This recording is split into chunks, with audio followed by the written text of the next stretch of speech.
Turn your Bibles to the book of Daniel, chapter 7, verses 7 through 8. We've been studying the prophecy of the four beasts. This is part 6 of our series, and there's more yet to come on it. I'd like to read starting at verse 7. After this I saw in the night visions, and behold, a fourth beast, dreadful and terrible, exceedingly strong. It had huge iron teeth. It was devouring, breaking in pieces, and trampling the residue with its feet. It was different from all the beasts that were before it, and it had 10 horns. I was considering the horns, and there was another horn, a little one, coming up among them, before whom 3 of the first horns were plucked out by the roots. And there in this horn were eyes like the eyes of a man, and a mouth speaking pompous words. I suppose if we were to put a title to this particular lesson, it would be Who the Little Horn Is Not. Who the Little Horn Is Not. Most of the vision in the 7th chapter of Daniel pertains to this fourth beast, which we know is the Roman Empire. Initially, we learn of the cruel and vicious nature of this beast, but our focus is quickly shifted to a unique feature that rises from the midst of its 10 horns, and Daniel calls this the little horn. This little horn is the subject of much discussion in prophecy literature, and it is usually interpreted in one of 2 ways. Some writers see this horn as Antiochus Epiphanes, and the others see it as the development of the papal office in the Roman Catholic Church. We're going to look at these 2 approaches, and we will learn why this little horn is neither of the 2. First of all, Antiochus Epiphanes. It's actually Antiochus IV, called Epiphanes, and he was one of the Seleucid kings. Antiochus was a Greek who reigned over the Seleucid Empire, which was one of the divisions of the Greek Empire after the death of Alexander the Great. Remember, Alexander died in 323 BC. Antiochus comes sometime later, in fact 148 years later, because he reigned from 175 to 164 BC. Antiochus was vicious in persecuting the Jews. A lot of his actions are recorded in what is called the Apocrypha, in the book of the Maccabees, in addition to general history. In 2 Maccabees chapter 5, verses 11 through 14, we have a short account of his attack on Jerusalem that provides us with just a hint of his cruelty. It's written here, when these happenings were reported to the king, meaning Antiochus, he thought that Judea was in revolt. Raging like a wild animal, he set out from Egypt and took Jerusalem by storm. He ordered his soldiers to cut down without mercy those whom they met and to slay those who took refuge in their houses. There was a massacre of young and old, a killing of women and children, a slaughter of virgins and infants. In the space of 3 days, 8,000 were lost, 40,000 meeting a violent death, and the same number being sold into slavery. Antiochus was a vicious man, especially when it came to the Jews. Not only did he hate the Jews, he hated their religion and he hated their God. We find another brief example of his hatred in 2 Maccabees chapter 6, verses 1 through 11, that illustrates this all too clearly. Not long after this, the king sent an Athenian senator to force the Jews to abandon the customs of their ancestors and to live no longer by the laws of God. Also to profane the temple in Jerusalem and dedicate it to Olympian Zeus, and that on Mount Gerizim to Zeus the Hospitable, as the inhabitants of the place requested. They also brought into the temple things that were forbidden, so that the altar was covered with abominable offerings prohibited by the law. A man could not keep the Sabbath or celebrate the traditional feast, nor even admit that he was a Jew. At the suggestion of the citizens of Ptolemais, a decree was issued ordering the neighboring Greek cities to act in the same way against the Jews, oblige them to partake of the sacrifices, and put to death those who would not consent to adopt the customs of the Greeks. It was obvious, therefore, that disaster impended. Thus, 2 women were arrested for having circumcised their children, were publicly paraded about the city with their babies hanging at their breasts, and then thrown down from the top of the city wall. Others who had assembled in nearby caves to observe the Sabbath in secret were betrayed to Philip, and all burned to death. He was a vicious, vile man who hated the Jews and hated the religion of the Jews more than anything. Now, as you look at the things that Antiochus did, and the things that are said about the little horn in Daniel's dream, these things appear to fit Antiochus. But it cannot be him, because we know that the 4th beast is the Roman Empire. And Antiochus was part of the 3rd beast, the leopard we know as the Greek Empire. Now, scholars who believe the little horn to be Antiochus make this interpretation fit Daniel's prophecy by identifying the 4th beast with the Greek Empire. How they can do this?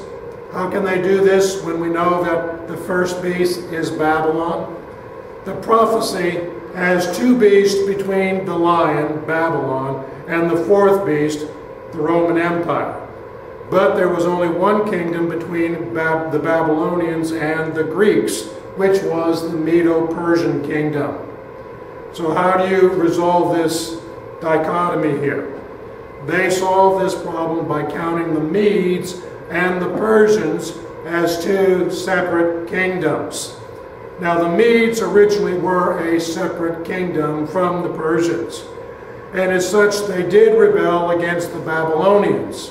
However, the Babylonians were conquered not by the Medes, but by the Medes and the Persians under the leadership of Cyrus the Persian, as we learned when we studied Nebuchadnezzar's dream. So we understand Nebuchadnezzar's dream was the template for Daniel's prophecy.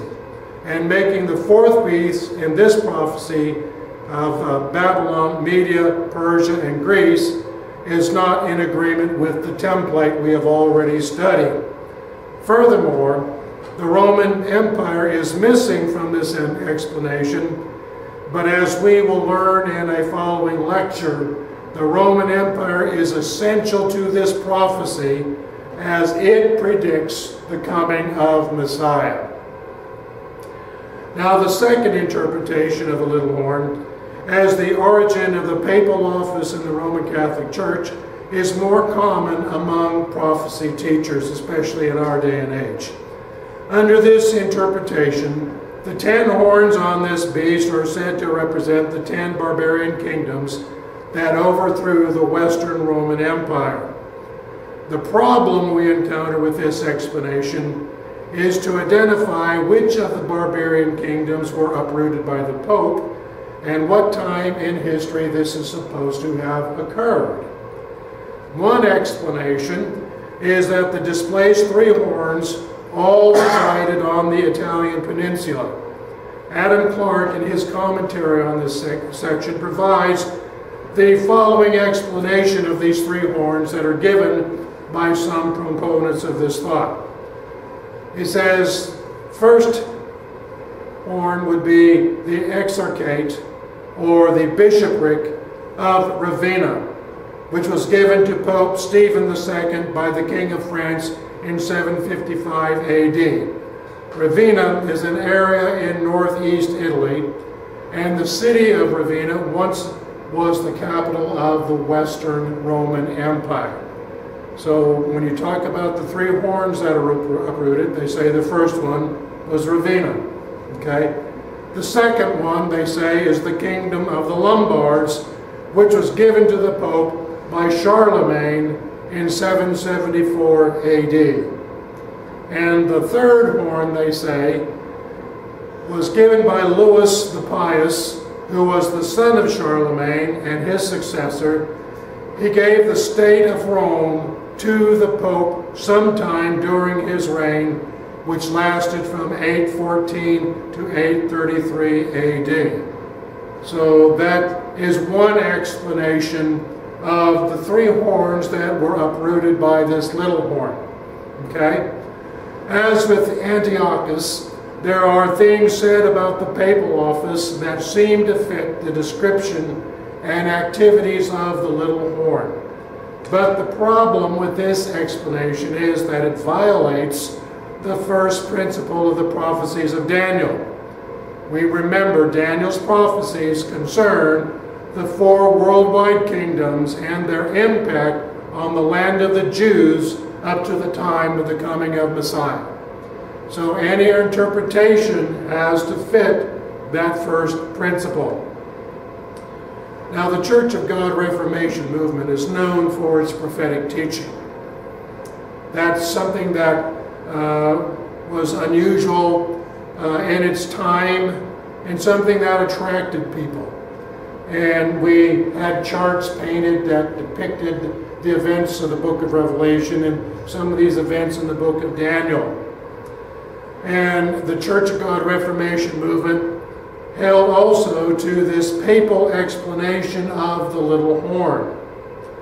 In doing this, they somewhat, and I emphasize somewhat, followed the Adventist approach, wherein they used the little horn prophecy to substantiate the reckoning of the prophetic time to justify their movement, the Adventists, and their 1844 date for the coming of Christ.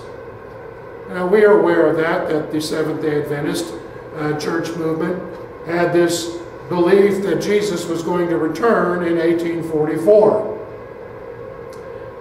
In case you didn't know, Jesus did return in 1844. Well, how did they get that date? Well, they used this little horn, and they used some date reckoning in the prophecies of Daniel, and they come up to 1844. That's how they did it. I won't go into all the particulars because it's not important for what we're talking about here. Now, the Church of God teachers modified the reckoning the Seventh-day Adventists did by the use of a different starting date. And they arrived at 1880, and they considered that to be the prophetic year for the opening of the sixth seal of the book of Revelation and the restoration of the biblical truth. If you read literature about the Seventh-day Adventist and the Church of God in connection, some authors will say that D.S. Warner actually took the Seventh-day Adventist reckoning, Uriah Smith and his reckonings, and then incorporated it in his teaching in the book of Revelation. To some degree that's true, but not in total. And let me say this, that just because the Adventists said something does not necessarily mean that it's false or that it's wrong. They do believe some things that are true. So let's not use that kind of logic to throw them out of the picture and to criticize the early Church of God teachers. So with all respect due to our early teachers who were godly men, their attempt at a scholarly study of this subject, the little horn, was overshadowed by the zeal of their vision. If you read the old books, it becomes very, very clear that D.S. Warner and H.M. Riggle and F.G. Smith were men of great zeal, and they followed their studies and their teaching with a great zeal. It's there. They often cite history books for the points that they make. But if you read their books, they seldom, if ever, give academic citations. Now, this is not really a serious problem, but it does present difficulties for the generations of those that followed them. As I read their books, and they make a statement, history says such and such. I'd like to know, where did you get that information? What history book are you quoting? What chapter? What page? Please help us. All right? But these brethren were so convinced of the truth as they saw it that they felt the documentation was not important, especially because they actually believed that the coming of Christ was imminent and the documentation therefore did not matter. We're giving you this information. This is prophetic, and this is what's happening now because the Bible said so. And we don't have to go too far to prove anything because we know Jesus is coming at any time. So the documentation doesn't matter. Well, over 100 years later, it does matter. We'd like to know, where did you get that information? Now, it can be found because it was in the history books. But that means that guys like me, we have to dig. And I am academic-minded enough that I like to have some kind of substantiation for the points that I make. So far, everything that I brought up in our study of Daniel chapter 2 and Daniel chapter 7 and the future studies, there's going to be some kind of academic support for the historic events that I talked about. Now, these early Church of God ministers did not commit pious fraud, as some would accuse them. They just allowed their conviction to guide their studies, and in the process they overlooked some very basic things, such as the first principles of Daniel's prophecies. In fact, I'll be honest with you, I have never heard any prophecy teacher in the Church of God use the expression, the first principle of Daniel's prophecies. But let me tell you, first principles are very, very important because they guide you and they set limitations on how much interpretation you can do of these prophecies, of these visions, of these things that God gave these men to see hundreds and hundreds and hundreds of years ago. Now, Herbert Riegel, in his book, The Christian Church, writes this. He says, "This was Rome. She was the fourth universal kingdom which reigned over the world." Okay, we're very much in agreement with that. We know what he's talking about because that's exactly what we're studying. She devoured, broke in pieces, and crushed the nations with her iron rule. The 10 horns are 10 kings. These were the 10 divided kingdoms which grew out of the Roman Empire. Next came up a little horn. This was popery, the papal office. That's the expression that they used back then, popery. Popery grew out of heathen Rome. 3 of the 10 were plucked up by this one. These were the Heruli, the Ostrogoths, and the Lombards. However, Brother Riegel provides no documentation for his statement, although he undoubtedly had a source.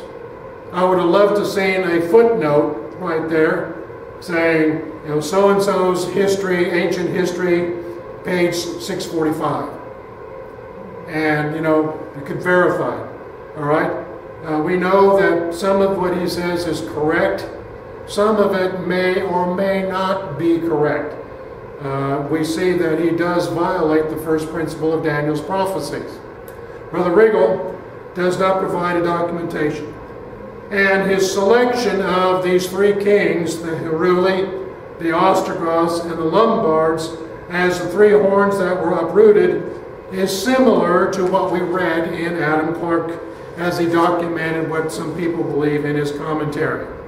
Although they are not quite the same. They're not exactly the same.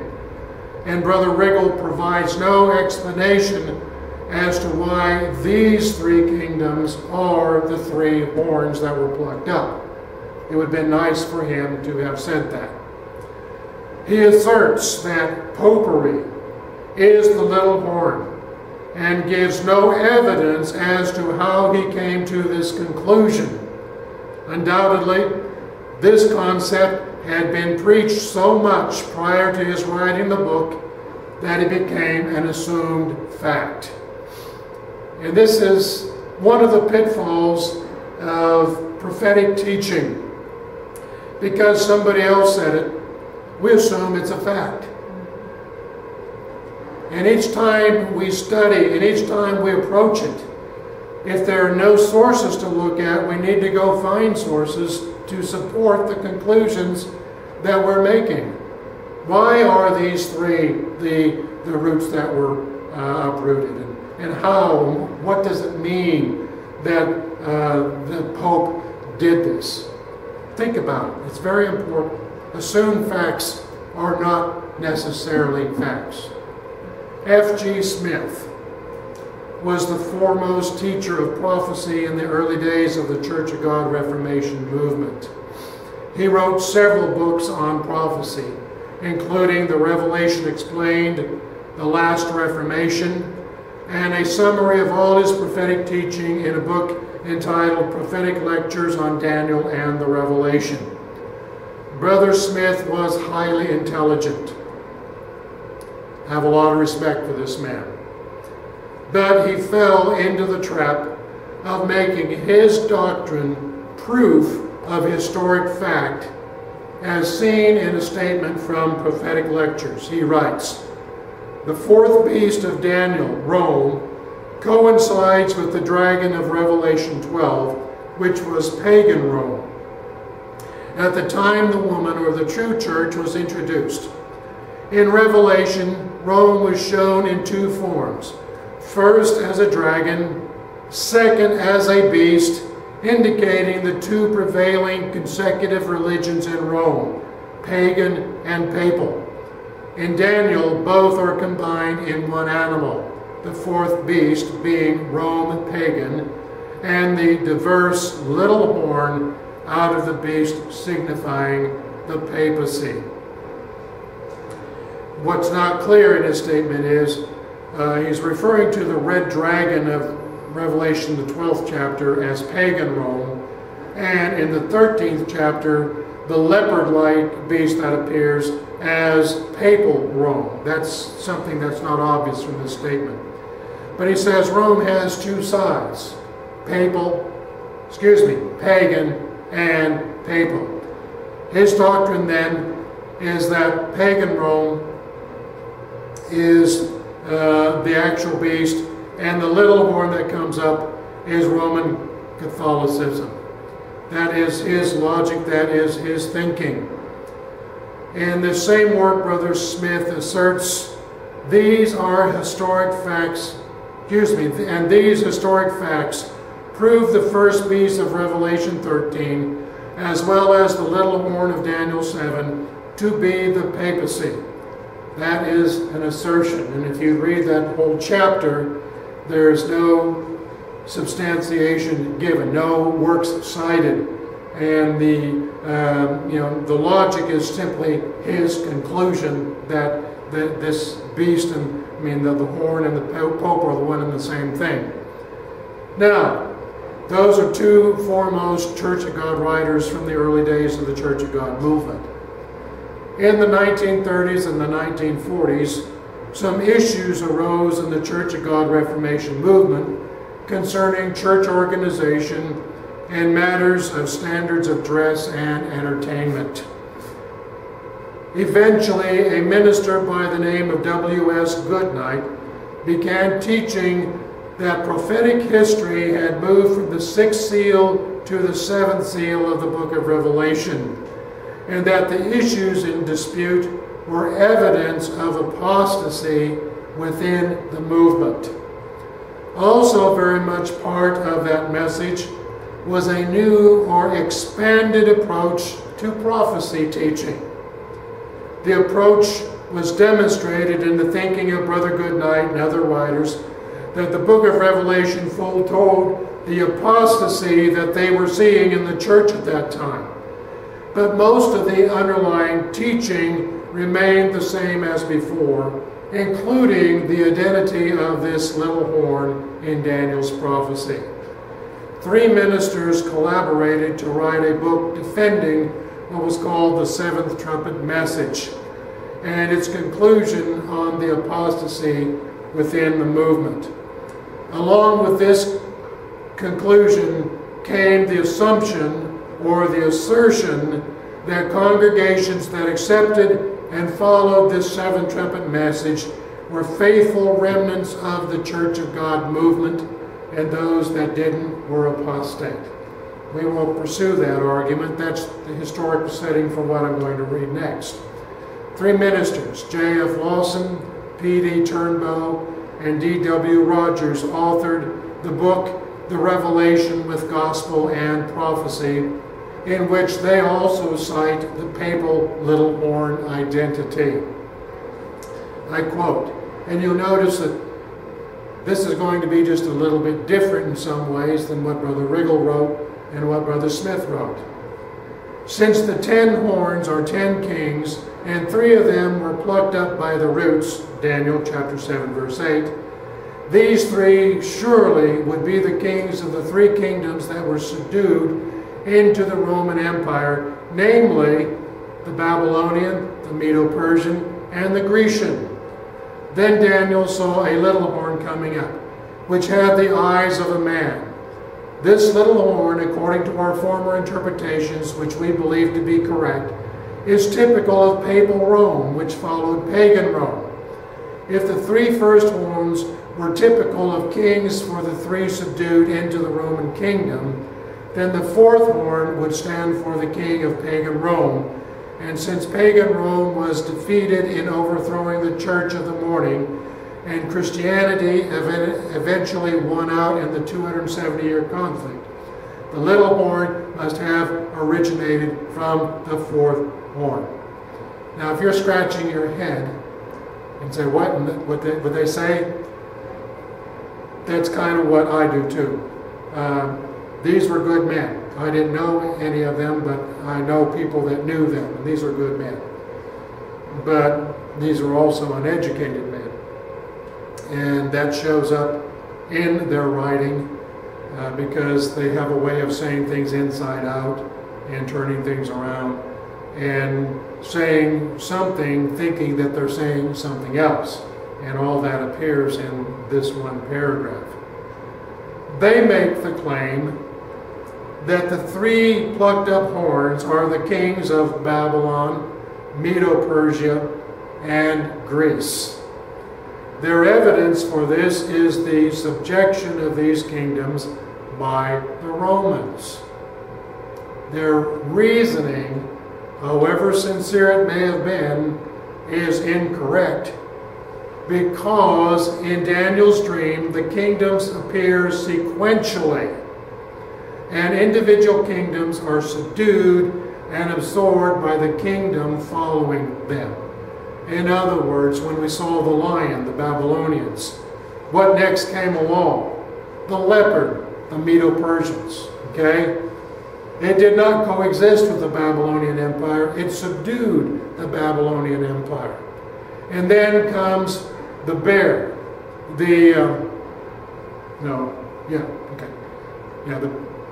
am I getting confused? Bear was second, the leopard was third, and it subdues the bear. The Greeks subdued the Medo-Persians, okay, and absorbed them into the Greek Empire. So it wasn't that all 3 existed simultaneously and then were absorbed into Rome. When Greece was conquered, Rome absorbed Greece, okay, not 3 individual empires. Furthermore, this approach begs the question, if those are the 3 kingdoms, what are the other 7 kingdoms of the 10 horns on this beast, the 4th beast of Daniel? And they never address that. They then jump from the subjugation of these 3 kingdoms to the little horn that comes up out of the 4th horn, which they then identify as pagan Rome. Their conclusion is that this little horn is papal Rome, because it came out of this fourth horn, pagan Rome. At this point, 4 of the 10 horns they have identified as Babylon, Medo-Persia, Greece, and Rome. Okay? Again, the question unanswered is, what are the other 6 kingdoms? And these kingdoms are never identified in their book. That's poor scholasticism. It's not good academics, okay? Because they leave an unanswered question in trying to prove their point. Now, in the paragraph that I read, the second of the last sentence in that paragraph from their book just does not make any sense. In all probability, it is a misprint, or whichever minister wrote this section of the book thought he wrote something that made sense, but he did not check his work. And the statement is, since pagan Rome was defeated in overthrowing the Church of the Morning, and Christianity eventually won out in the 270-year conflict, the little horn must have originated from the fourth horn. That just does not make any sense grammatically and factually. What the writer was trying to say was that the early church overcame pagan Rome after a conflict that lasted some 270 years. In the absence of civil authority, the church gained influence to the degree that it became the de facto government, which was the beginning of the little horn, the papal office. To some degree that is correct, but not in the context of the prophecy we are studying. And they add a little more fuel to the fire. They write, since this little horn power was typical of papal Rome, and papal Rome was the general outcome of pagan Rome, we note that the spirit of Daniel 7 was carried up into the papal beast of Revelation 13.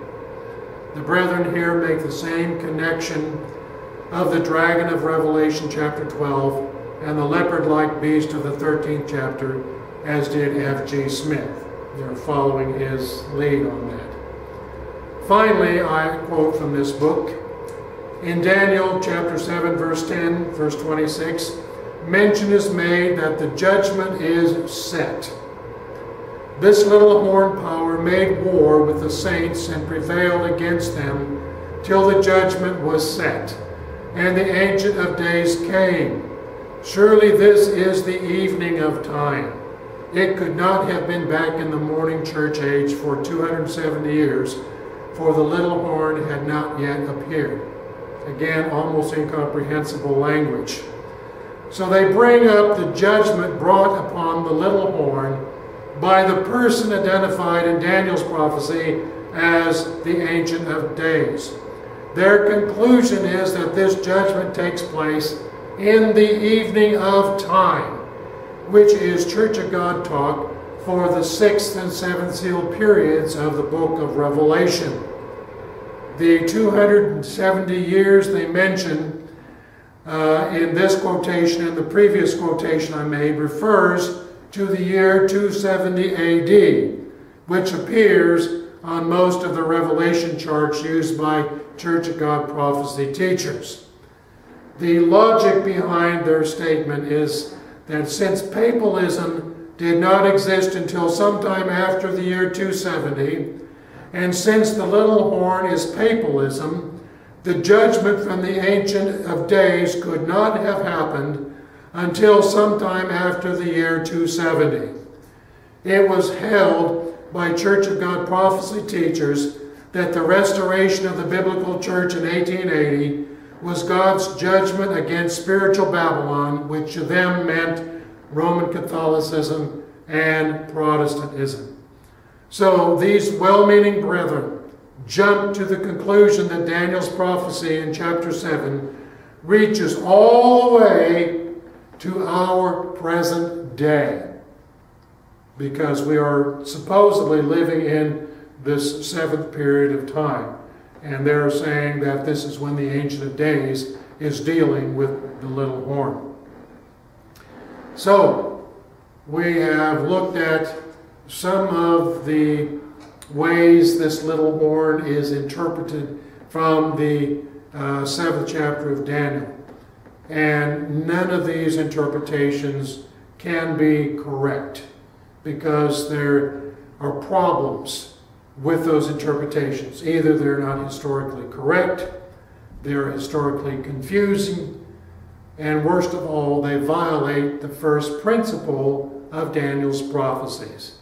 So the little horn is neither Antiochus nor the papal office. However, it is a person that actually lived in history.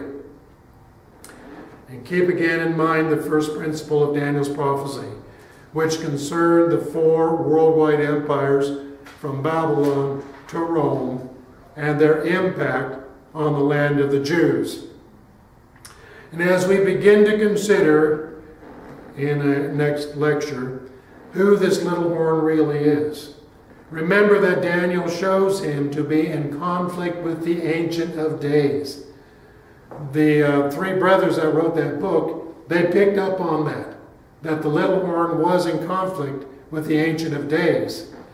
They just made some assumptions that put it totally in the wrong time in history. So